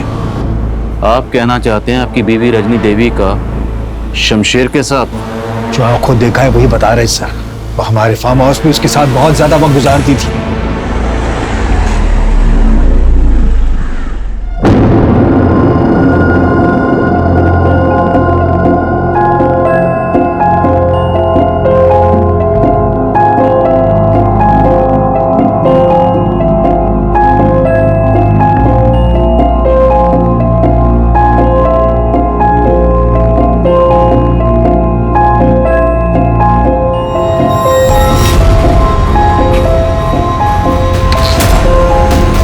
सादे, मैं तुझे छोड़ूंगा क्या? तुझे क्या तो उसी में छेद करता है साले पीछे। हाँ छोड़िए छोड़िए इसे। छोड़ूंगा नहीं उसे मैं। आपको ज्यादा मर्दानगी दिखाने का जरूरत नहीं है। उम्र देखिए अपनी, कुछ बचा नहीं है आप में। उस कमीने के सामने मैं जलील करती थी और हम खून के खून पी के रह जाते थे। कई बार हमने उसको माफ कर दिया। ये आज उसके कर्मों की सजा मिली है उसे, और ये सजा आपने उसे दी। मैं पहले भी कहा आपसे सर, हमने कुछ नहीं किया, लेकिन शमशेर उसके सारे राज जानता था। वो ये भी जानता था कि आजकल वो किसके हद पे चढ़ी थी। मैडम जी, हम अपने किसी काम से बाहर नहीं गए थे, बल्कि हम तो अपने बेटे संज्ञान को खोजने गए थे। कहाँ खोज रहे थे? और आखिर ये संज्ञान गायब कहाँ है? कुछ पता नहीं चल रहा मैडम जी। वो गर्मियों की छुट्टी में 7 जुलाई को अपने हॉस्टल के लिए निकला था, तभी हम उसको आखिरी बार मिले थे। और फिर उसके बाद हम अपने किसी काम से सतना चले गए। 5-6 दिन बाद उसके हॉस्टल से फोन आया कि वो अभी तक हॉस्टल नहीं पहुंचा है। फिर हम सतना से सीधे ललितपुर चले गए उसके हॉस्टल, और फिर वहां से जब वापस आए तो पता चला कि आप उसको पूछने आए थे। 7 जुलाई से ये लड़की भी गायब है। इसका नाम मेघा है। मेघा की माँ का कहना है कि संज्ञान और मेघा की दोस्ती थी। क्या आपको इन दोनों के अफेयर के बारे में कुछ पता था? नहीं मैडम जी, हमें इसके बारे में कोई जानकारी नहीं है। फिलहाल मेघा के घर वालों का ये कहना है कि संज्ञान इस लड़की को भगा के लेके गया है। नहीं मैडम जी, हमारा बेटा तो रात दिन पढ़ाई में लगा रहता है, और वो कभी कोई ऐसा काम नहीं करेगा जिससे हमारी बदनामी हो। साहब, हम अम्मा जी के सिर्फ सेवक थे और उनका हुक्म टालने की हिम्मत हमारे अंदर नहीं थी। उनके साथ संबंध रखना हमारी मजबूरी थी, हमारी इच्छा नहीं। 10 बज गए, हम आपके लिए खाना पैक करा कर लाएं या घर पर जाकर खाएंगे? आज घर जाने का मूड नहीं है हम।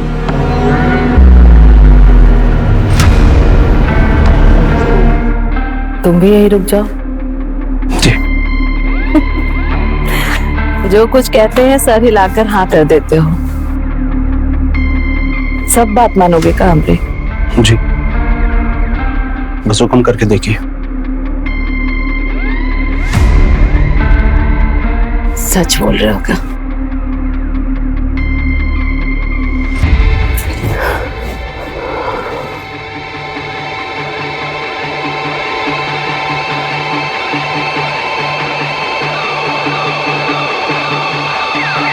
उस दिन की बात से उन्हें मना नहीं कर सके। तो ऐसा क्या हुआ था कि तुमने रजनी देवी को मार ही दी? नहीं सर, ऐसा हमने कुछ भी नहीं किया। अब झूठ बोलने का कोई फायदा नहीं। 7 जुलाई जिस शाम रजनी देवी का मर्डर हुआ, तुमने अपने दोनों साथियों को, विक्रम और भुवन को फोन किया था, और तुम तीनों ने मिलकर रजनी देवी की पोती को उठाया। वो दोनों कबूल कर चुके। अब तेरी बारी। हमने जो कुछ किया वो अम्मा जी के कहने पे किया।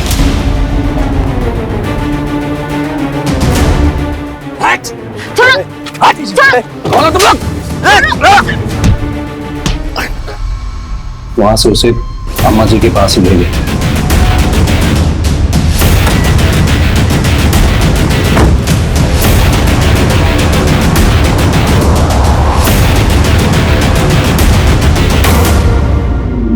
हमारे घर की बेटी होके जात वाले लड़के से इश्क लड़ा रही थी तुम? दादी, हम संज्ञान से प्यार करते हैं। हम आपको उसके बारे में बताने ही वाले थे। हमने पहले ही पता कर लिया। भूल जाओ उस लड़के को। हमने तुम्हारी शादी एमपी साहब के बेटे से तय कर दी है। इससे तुम्हारी जिंदगी भी संवर जाएगी और हमरे कुल की भी। दादी, आप कुल और जात की बात कर रही है? हाँ, कहे? बेटी और रोटी का व्यवहार कुल जात देखकर ही किया जाता है बिटिया। हमने सपने में भी नहीं सोचा था कि आप ऐसे निकलेंगी। अगर अब आपने हमें संज्ञान से शादी करने से रोका तो हम पूरे गांव को बता देंगे आप कितनी बड़ी ढोंगी है। जुबान लड़ाती हो हमसे? हाँ, हम आपके नहीं अपनी पसंद के लड़के से शादी करेंगे, और अगर आपने हमारे साथ जबरदस्ती की तो आपके लोगों के बीच आपको जलील कर देंगे। हमको जलील करोगे तुम? हमको जलील करोगे? जलील करना किसे कहते हैं हम बताते हैं तुमको। ले जाओ इसे, इसका वो हाल करो कि अपनी शकल किसी को दिखा ना सके। नहीं दादी, छोड़ो मैं। दादी नहीं। रुको, दरवाजा खुला छोड़ देना। हम उनका वो रूप देखकर हैरान थे साहब। वो हमें अपनी ही पोती के साथ दुष्कर्म करने का फरमान सुना रही थी। हम मजबूर थे साहब, हमें उनकी आंखों के सामने ही ये सब कुछ करना पड़ा था साहब। उस दिन उन्होंने हमें हमारी ही नजरों में गिरा दिया था। हम सह नहीं सके। हम अम्मा जी और मेघा को फार्म हाउस में छोड़ के चले गए थे। उसके बाद क्या हुआ हमें सच में कुछ नहीं पता।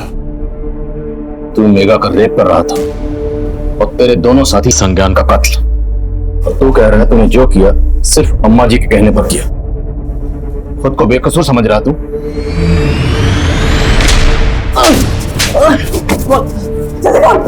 मैडम, हम उस लड़के की पिटाई जरूर की थी, लेकिन हम जान से मारना नहीं चाहते थे। हमको लगा खत्म हो गया मैडम, इसलिए उसकी बॉडी को ठिकाना लगा दिया। इससे ज्यादा कुछ नहीं किया। तूने जो किया उसे कम समझता है तू? शमशेर का बयान चौंकाने वाला था। भले ही रजनी और शमशेर के अनैतिक संबंध होंगे, लेकिन रजनी जैसी आदर्श महिला जिसे गांव का गौरव समझा जाता था, क्या उसी औरत ने अपनी पोती के रेप का फरमान सुनाया था? क्या उसने वाकई शमशेर को संज्ञान की हत्या का भी आदेश दिया था? इस पर विश्वास करना मुश्किल था, लेकिन शमशेर झूठ बोले, पुलिस को फिलहाल इसकी भी कोई वजह नजर नहीं आ रही थी।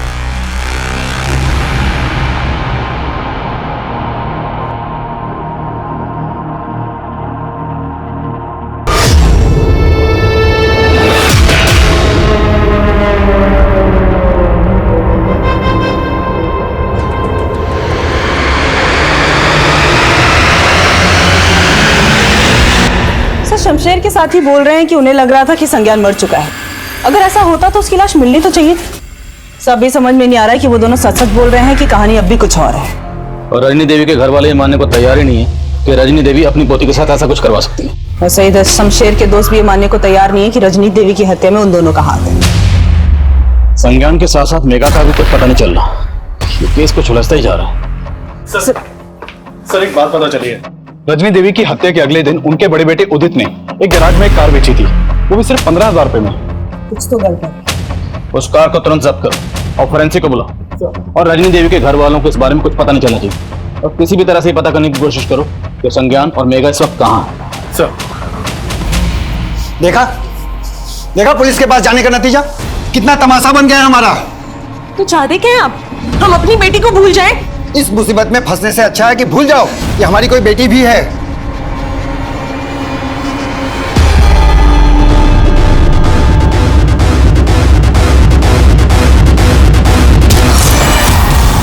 उस गाड़ी को जब्त किया गया तो फोरेंसिक को उसमें कई ऐसे खून के धब्बे मिले जिन्हें मिटा दिया गया था, और ये देखा जाने लगा वो खून रजनी से मैच करता था या नहीं। वहीं संज्ञान और मेघा की तलाश भी जारी थी, और जल्द ही पुलिस को मेघा की हत्या की जानकारी मिली।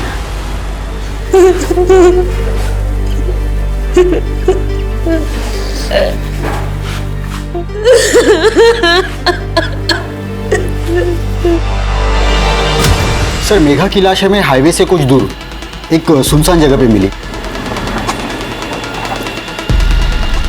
बॉडी की कंडीशन बहुत ही खराब थी सर, बॉडी पे कोई कपड़ा भी नहीं था। सर पोस्टमार्टम से हमें यह पता चला है कि मेघा के सर पे किसी भारी चीज से वार करके उसे मारा गया था। और सर हैवानियत की बात तो यह है कि मेघा को मारने के बाद डेड बॉडी के साथ रेप किया गया था। मेघा पहले भी रेप का शिकार हुई थी। उस वक्त इस रेप में ये शामिल था, और मेघा के अलावा ये संज्ञान भी मिसिंग है। आपकी तहकीकात के दौरान क्या कुछ ऐसा सामने आया जो इस लड़के से कनेक्टेड हो? नहीं सर, अभी तो कुछ पता नहीं चला। हाँ अभिषेक सर, उस कार में मिले ब्लड की फोरेंसिक रिपोर्ट आ गई है। वो ब्लड रजनी देवी के ब्लड से ही मैच करता है। सर मानते हैं कि हमने आपसे सच छिपाया, लेकिन माँ की हत्या से हमारा कोई लेना देना नहीं। तो किसका लेना देना? सर उस रात माँ घर नहीं पहुंची थी, और मेघा का भी कुछ पता नहीं चल रहा था। हम और आदित्य बहुत परेशान थे। हम जब माँ के फार्म हाउस पर पहुंचे तो हमने देखा हमने नहीं मारा है माँ को। तुमने नहीं मारा तो फिर हमें क्यों नहीं बुलाया? और मेघा के गायब होने की बात भी तुमने पहले नहीं बताई, क्यों? साफ साफ बोलो, क्या छिपा रहे हो? सर कुछ भी नहीं छिपा रहे हैं। हमें लगा कि शायद मेघा के हाथों माँ की हत्या हो गई हो, हम तो सिर्फ उसको बचा रहे थे। तो तुम जानते थे कि मेघा ने तुम्हारी माँ? नहीं सर, हम तो खुद ही ढूंढ रहे थे उसको। उस रात रजनी का मर्डर हुआ था, ये बात सिर्फ उदित और आदित्य ही नहीं, मेघा की मां विनीता और रजनी के पति विश्वनाथ को भी मालूम थी। इसलिए पुलिस किसी का भी भरोसा नहीं कर रही थी। वहीं संज्ञान की भी कहीं कोई लीड नहीं मिल रही थी। लेकिन अब कुछ ऐसा मिला था जिसने पुलिस का नजरिया ही बदल दिया था। सब कुछ दिनों पहले मेरठ में एक सीमा नाम की औरत का मर्डर हुआ। सीमा के मर्डर की मोडस ऑपरेंडी मेघा के मर्डर की मोडस ऑपरेंडी से मैच करती है। मेघा और सीमा दोनों के मर्डर करने के बाद उनकी बॉडी के साथ रेप किया गया था। सीमा का रजनी देवी या मेघा से कोई कनेक्शन? सर फिलहाल तो कोई कनेक्शन नहीं मिला है। माना कि सीमा और मेघा का मर्डर केस अलग है, लेकिन रजनी देवी के मर्डर केस में वो सिमिलैरिटीज नहीं मिली। तो सीमा के मर्डर केस में कोई ऐसा सस्पेक्ट जो मेघा से कनेक्टेड हो? सर फिलहाल उसके बारे में भी कुछ नहीं पता चला है। तो सीमा के मर्डर में मेरठ पुलिस को सीमा के पति योगेंद्र पे शक था। पुलिस का कहना है कि सीमा को अपने पति पे शक था क्योंकि उसका काफी औरतों के साथ अफेयर चल रहा था। तो हो सकता है योगेंद्र मेघा को भी जानता हो। साहब हम किसी मेघा को नहीं जानते, हमने कोई मर्डर नहीं किया है। तेरी बीवी तुझ पर शक करती थी, हो सकता है तेरा मेघा से भी अफेयर रहा हो। साहब हम कितनी बार बताएं आपको, ऐसा कुछ नहीं है साहब, भगवान की तरफ आके बोल रहे हैं हम।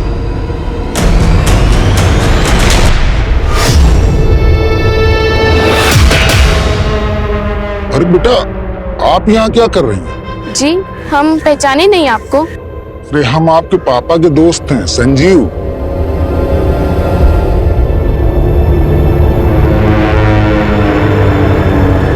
पापा कोई संजीव अंकल आपके फ्रेंड है क्या?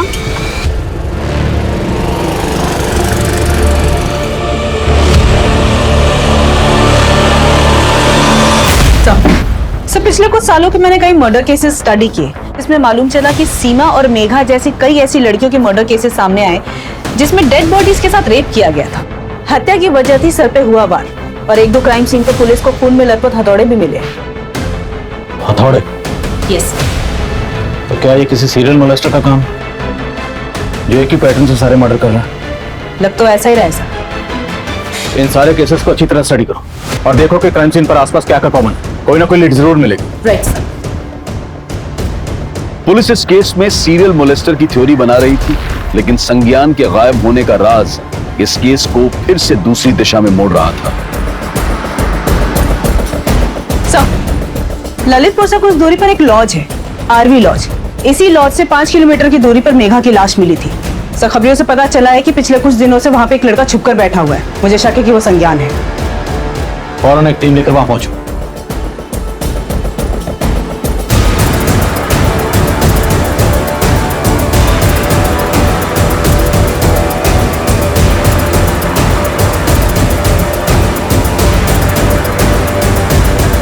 सर हमारा मेघा के मर्डर से कोई लेना देना नहीं।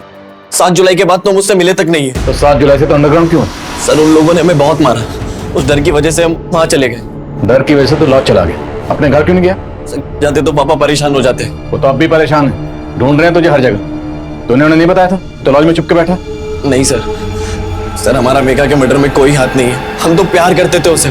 तेरा हाथ है या नहीं कि हम पता लगाएंगे। पता लगाओ जरा अच्छी तरह से। सर तो हमने सीमा और मेघा समेत सभी केसेस के क्राइम सीन की सीसीटीवी फुटेज स्कैन की। इन सभी क्राइम सीन पर ये मोपेड कॉमन है। ये मोपेड सीमा और मेघा के क्राइम सीन के आसपास भी देखी गई थी, लेकिन सर ये मोपेड रजनी देवी के गांव में देखे जाने की कोई इन्फॉर्मेशन नहीं है।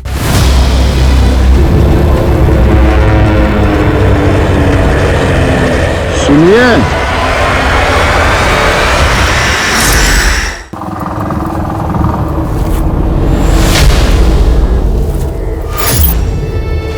अरे आप यहाँ कहाँ ले आए हो? लगता है गाड़ी खराब हो गई।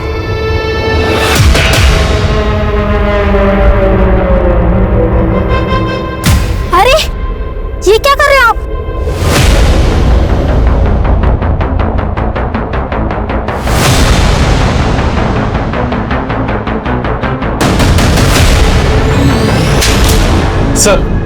सर संज्ञान अब बोल रहा है कि उसके फादर जानते थे कि वो एक लॉज में छुपा हुआ था। हमें देर नहीं लगी तेरा पता करने में। तुझे फॉलो किया, तुझे रंगे हाथ पकड़ ली। सालों पहले तेरी बीवी का मर्डर हुआ था, मुझे पूरा यकीन है उसका मर्डर भी तूने किया होगा। सही कहा आपने। हमारा पहला शिकार हमारी पत्नी थी। वो हमारी गैर मौजूदगी में दूसरे मर्द के साथ सोती थी, और जब हम उसके पास जाते तो वो हमें जलील करती कि तुम हमें संतुष्ट नहीं कर पाते हो। एक दिन हमारा माथा सनक गया, हमने उसको हमेशा के लिए संतुष्ट कर दिया, पर हम संतुष्ट नहीं हुए। उसी वजह से हमें इन औरतों से नफरत हो गई। ऐसा करता क्या था? ये औरतें तेरी बात मानकर तेरे साथ चलने को तैयार हो जाती थी? हम बहुत स्मार्ट हैं साहब। हम उनके पास जाते और उन्हें जता देते थे कि वो हमें जानती हैं और हम उन्हें जानते हैं, और हथौड़ा मार देते। और मेघा, वो तो तेरे बेटे की गर्लफ्रेंड थी। उसी की वजह से उसकी दादी रजनी ने हमारे बेटे को अधमरा कर दिया था। तो रजनी देवी को भी तूने मारा था? तब वो हमारा स्टाइल नहीं है। वो तो मेघा ही उसको मार के भागी थी। उसका हमारे पास फोन आया।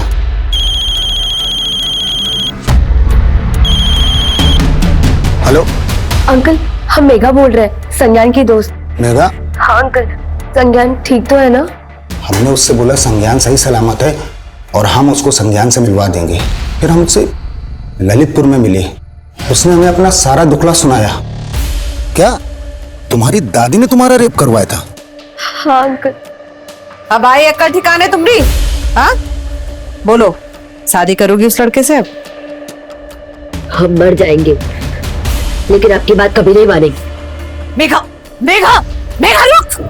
ठीक है, तो हम तुमको भी मार डालेंगे, उस लौंडे को भी। हाँ, तुमको क्या लगता है तुमको ऐसे जाने देंगे? उसने बताया कि संज्ञान के साथ भाग करके जिंदगी गुजारने के लिए उसने अपने दादी के गहने चुरा के बेच दिए।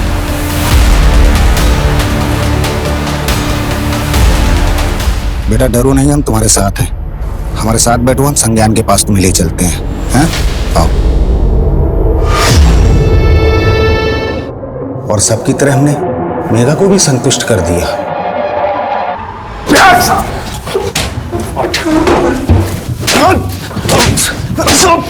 अब तुझे संतुष्ट हम करेंगे। करो जरा इसकी तसल्ली। राम प्रवेश पिछले 7 सालों में सीमा और मेघा समेत 25 से भी ज्यादा महिलाओं को अपना शिकार बना चुका था। लेकिन मेघा सिर्फ राम प्रवेश की ही नहीं, बल्कि अपनी दादी रजनी और शमशेर की क्रूरता का भी शिकार थी। मेघा अपनी दादी रजनी को एक आदर्श नारी के रूप में देखती थी। रजनी के उदाहरण देकर वो लोगों को आगे बढ़ने की सीख देती थी। लेकिन वही रजनी उसकी सबसे बड़ी गुनहगार थी। इंसान अपनी अच्छी कथनी से महान दिख सकता है, लेकिन महान काम करने वाले लोग बोलने से ज्यादा करने में विश्वास रखते हैं, और उनकी कथनी खुद दुनिया लिखती है। अब मैं अनूप सोनी आपसे विदा लेता हूं। फिर मुलाकात होगी क्राइम पेट्रोल सतर्क के ब्लैक हेडलाइंस अध्याय में एक और नए केस के साथ। और याद रखें, क्राइम और आपके बीच में सिर्फ इतना फर्क है कि आप कितने सतर्क हैं। सतर्क रहें, सुरक्षित रहें। जय हिंद। इस तरह के और भी एपिसोड देखने के लिए हमारे चैनल को सब्सक्राइब करें और बेल आइकन दबाना ना भूलें।